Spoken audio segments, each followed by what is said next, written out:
All right, we're going to be taking a look at your Kaisa gameplay, Dante. Of course, it's Coach Blaker.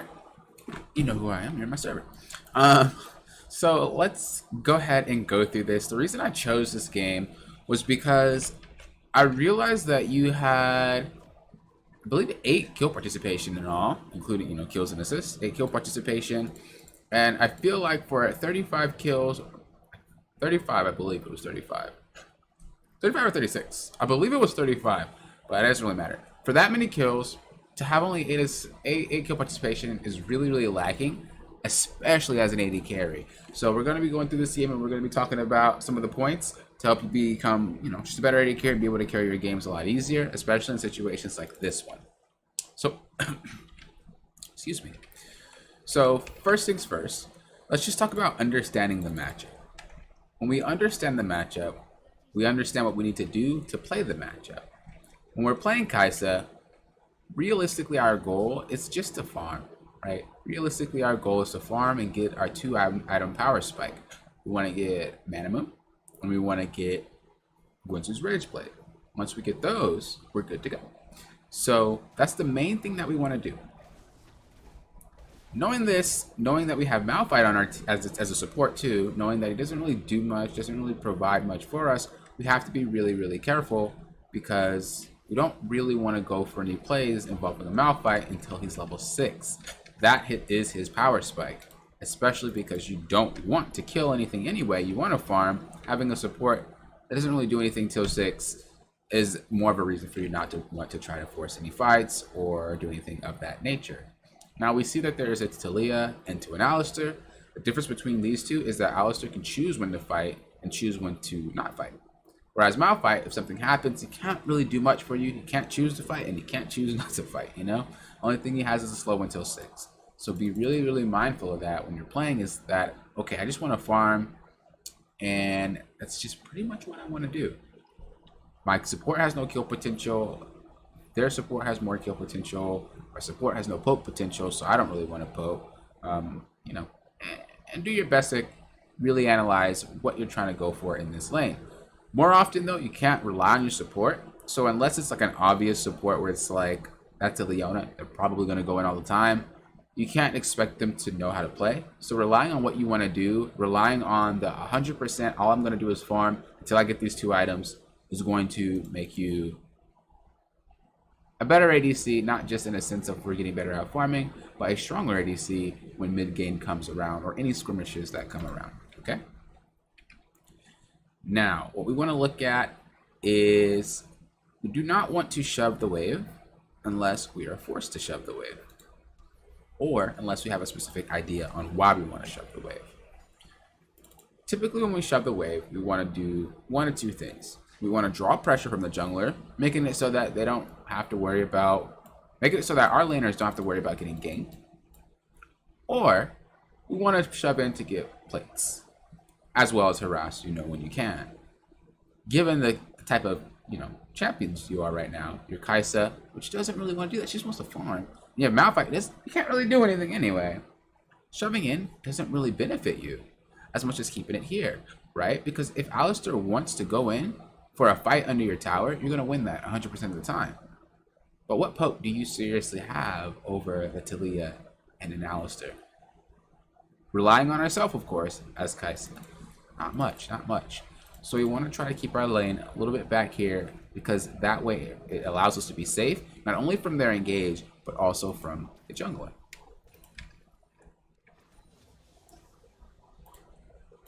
Now, given this next moment that happened, because we were forced, or because we shoved in, we were forced to fight. You shove in here, cool, and you decide to back up, but because we didn't pay attention to the wave manipulation, now it's going to freeze and start slow pushing back to us. Or they just can have an opportunity to freeze it if they really want to as well. And so now you're stuck up here trying to clear this wave, right? And because of that, he's able to engage on you. So rinse and repeat, the same thing happens, we start shoving it again, and like I said, because of that, he's able to engage on you guys. Now he's getting knocked back. As I said, you don't really have any kill potential. You don't really have any kill pressure. And we are forced to fight this fight that we don't even win anyway. Malphite has no kill pressure. And even so, let's say we didn't mess that up, right? Let's say we did happen to land our W here. Is it on you that you were able to almost kill her? Or is it because that Talia misplayed this and Alistar also misplayed it by headbutting Malphite into Talia? Right? Talia could have easily just walked this way, forcing you to walk through Alistar while still able to hit Malphite. But instead, she chose to sit in front of you guys because she wants to block your path. And it didn't really make much sense to do that, considering that he was already in front of her face. So you got this, you would have gotten this kill specifically because they messed up, not because you played it well.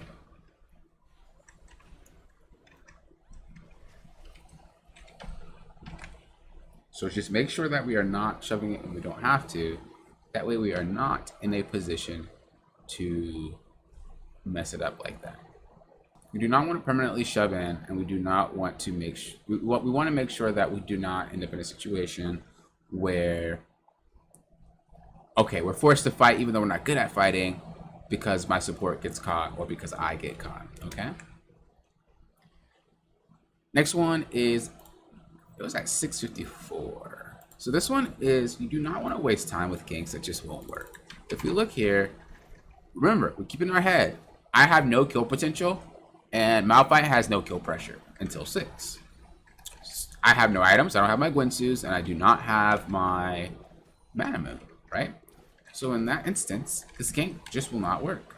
Especially because we don't know where Rammus is. If Rammus happens to roll up right now, this is a way worse fight than it could have been. And instead of you taking the time to hit them and kind of go about doing this, you could have been getting that CS right there. And because we're looking to poke, because we're looking to auto, we missed out on 3 CS. Well, it would have been 3, but, you know, you hit it. Now, we could have pinged our team back, so that didn't happen. Luckily, the worst thing that we lost was the CS, but it could have been a lot worse, as I said before. If Rammus decided to roll up, or if Katarina decided to show up, we could have risked having a really, really bad time. So if you do not agree with a gank, if you know a gank won't work, if you know you do not have enough damage personally to make the gank work, we do not want to go for it. Do not get baited into ganks because your team decides to go for ganks or decides to go for roams and they ping you and ping you and ping you. That's not going to be how you climb. You need to be able to analyze the situation yourself and realistically say, hey, do I have enough damage to deal with this? Do I have enough power to deal with this? Can I deal with this? If it's no, if you feel like you can't do it, even if you can, but in your mind you feel like you can't, you don't go for it. Very, very important and very crucial. Because that just means we're missing gold and we're missing experience, which we can use to carry the later game. So we're forced to flash here, which is fine. But now Malphite's forced to flash and ult. So now there's no way you can have a fight. There's no way you guys are getting away if anything happens because you guys already burned your summoners. So in this situation, we want to make sure that we play extremely safe and we choose not to do anything because we are a marked target. Because we have no flash as an AD carry, we are a marked target. So we want to make sure that we do not do anything and we play as safe as possible. If you want to carry as ADC, you need to understand these 3 things. Awareness, positioning, and farm. Okay? Awareness, positioning, and farm. If you don't have those 3 things, if you can't perfect those 3 things, you're going to be in a boiling hot water. Okay? It's really good. Pro plays here, pushing it up. I like it. Alright. But then what happens? Boom. They show up. And even if they didn't show up, we were going to lose this fight anyway. You were already almost dead. You took a lot of damage. And now we get shut down for 350 gold. 350. That's 650 gold you just gave away because we weren't really being aware of our surroundings. We weren't really paying attention. You thought, well, I got away with 1 gank. It's okay. People that burn flash are gonna use it again to gank you again. Now, if they didn't burn flash, you're still a little safe and you can play a little bit more up. But when you don't have your summoners, you're gonna have to play back. You're gonna have to be safe. Unfortunately, that play that you did landed into the domino effect of of your top lane going in like that. Nothing you can do about that, alright? Nothing you can do about that. Alright. Let's move on to the next point here.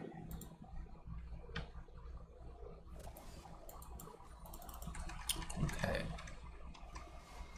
I don't know why it seems so laggy. I don't know what's going on. It's crazy. Maybe because it's EUW. That could be why, but I've never had that issue, and I've coached almost all the servers except, of course, like Korea. So this is pretty weird. Okay, so right now, what we want to do is we want to see. Okay, well, I want to try to help this fight. Perfectly fine. Cool, cool. And then as soon as this fight goes bad, this is already a bad fight. It's already gone south. Our Malphite's dead. He didn't really get a chance to do anything with his ultimate. With Yasuo's ultimate, this is bad. Then your team goes in, and at this point, they're dead. There's nothing you can do. So what we want to do at this point is we want to go and look to farm something. We want to get away from the situation. This tower is going to go down no matter what. And if they continue to push, this tower is going to go down no matter what, because it's a 1v4. There's nothing you can do here. So there's no reason to sit here and waste your time standing and walking back and forth, back and forth. There's literally nothing you can do here. And sometimes there's those teammates that'll ping you back, like, hey, assist, help, help, defend the tower. You can't do anything. They can dive you. So what you want to do is just go pick up this CS here and look to push. If they keep pushing, you keep pushing. Right? That's what you want to do. You were on your way to go do it, and then you stop to come here. And once again, the same stuff happened. Right? They easily could have dove you. Now, did you get away with this because you played it well, or you got away with it because they didn't play it right? They were easily able to just push the wave and then dive you guys. Instead, they decided to go all the way over here, do some random stuff, and then come back.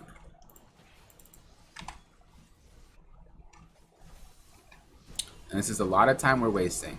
About a minute or two wasting doing nothing. Once again, you're like, well, we got some kills. Isn't that good? Aren't those shutdowns nice? Well, ask yourself, did we get these shutdowns because we played it well? Or did we get these shutdowns because they messed up? What does that look like to you?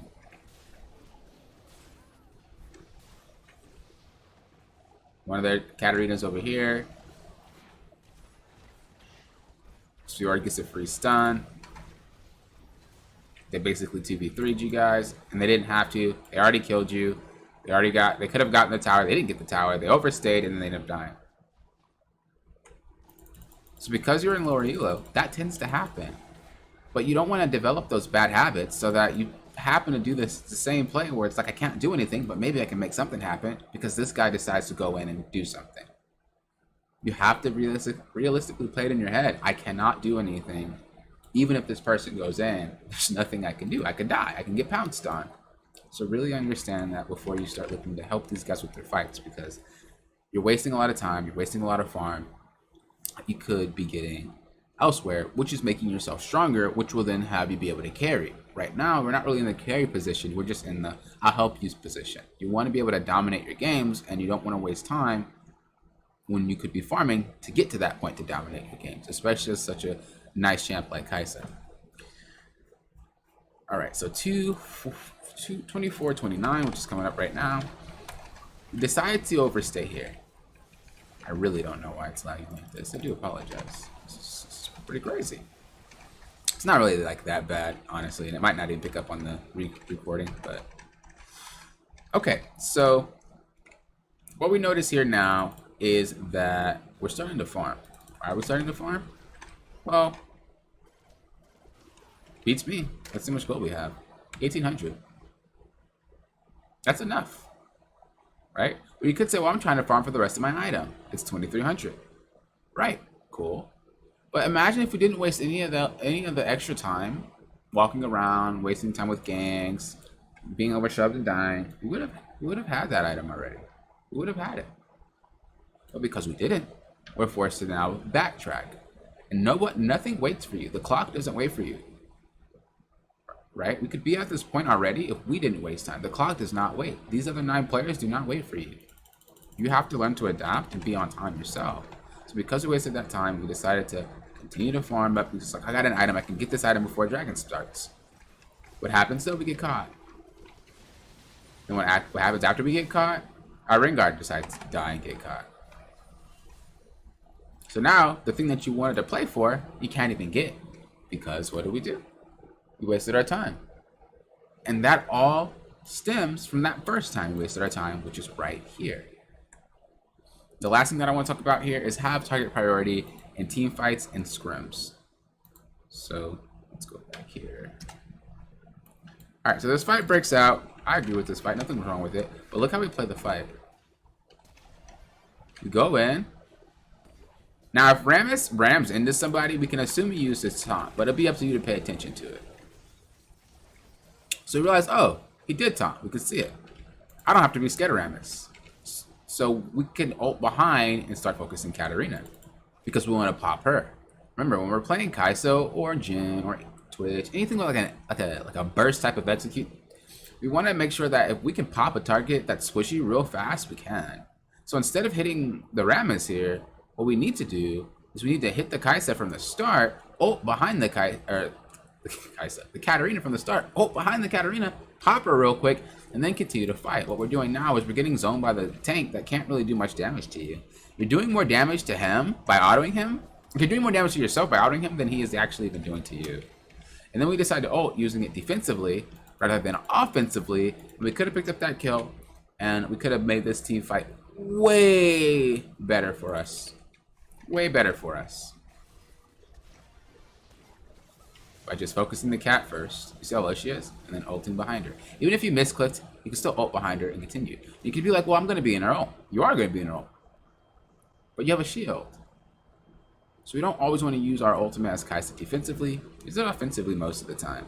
Unless you really, really know that you're being focused. Then, of course, use it defensively. And that's where the good Kaisa comes into play. It's where understanding, okay, I need to be defensive or offensive with this ultimate. So, from my experience, though, most of the time, especially in situations where more elo assassins usually aren't focusing you that much, when you can get that sense of you already used your kit on somebody else, you start using your ult a little bit more offensively. But then when you realize, oh, they're waiting for you, you start saving it and using it a little bit more passively. So, I hope this helped you. I'm going to stop here. The real thing that I think we should be focusing on here, and the real reason why we lost this game, was strictly just because that we were wasting a lot of time that we could have been using to farm, get levels, and that time was being wasted either fooling around with our team or just being dead regardless. Remember, the main things we really want to focus on are positioning, awareness, and farm. If our positioning is top-notch, our awareness is top-notch, and our farm is top-notch, diamond in no time, I'm telling you. I hope you enjoyed. If you have any questions, feel free to message me. Otherwise, this has been Coach Blaker, signing out.